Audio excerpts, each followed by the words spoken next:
Hi friends, आज हूँ महाशिवरात्रि। आमर तो आज उपास करूँ कि मंदिर जीवनु भोग भोग हेनी कहीं आमर हूँ छुतिक हो जाइए। तेणु मुझे ठाकुर ठाकुर पाखर मु प्रार्थना करुँची ए महाशिवरात्रि रे समस्त मनस्कामना पूर्ण करंतु, समस्त जीवन सुखमय कर दिंतु। हैप्पी महाशिवरात्रि। समस्त हार्दिक अभिनंदन एवं शुभेच्छा।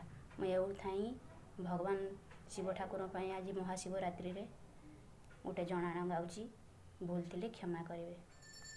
नागेन्द्र हाराय त्रिलोचनाय भस्मांगरागाय महेश्वराय नित्याय सुधाय दिगंबराय तस्मै नकाराय नमः शिवाय मंदाकिनी सलिल चंदन चर्चिताय नंदीश्वर प्रमथनाथ महेश्वराय मंदार पुष्प बहु पुष्प सुपूजिताय तस्मै मकाराय नमः शिवाय शिवाय गौरी पद्माब्ज वृंद सूर्याय दक्षाधरणाशकाय श्रीनीलकंठाय वृषध्वजाय तस्मै शिकाराय नमः शिवाय वशिष्ठ कुंभ भव गौतमार्य मुनीन्द्र देवाचित शेखराय चंद्राक वैश्वानर लोचनाय तस्मै बकाराय नमः शिवाय यज्ञ स्वरूपाय जटाधराय पिनाक हस्ताय सनातनाय दिव्याय देवाय दिगंबराय तस्मै यकाराय नमः शिवाय।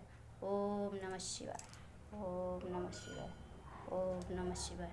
आउ प्रभुंक ପାଇଁ गोटे महामृत्युंजय मंत्र गाउची। ओम त्र्यंबकं यजामहे सुगंधिं पुष्टिवर्धनम् उर्वारुकमिव बन्धनात् मृत्युमुक्षीयमामृतात्। हरि ओम नमः शिवाय, ओम नमः शिवाय। जय भोलेनाथ।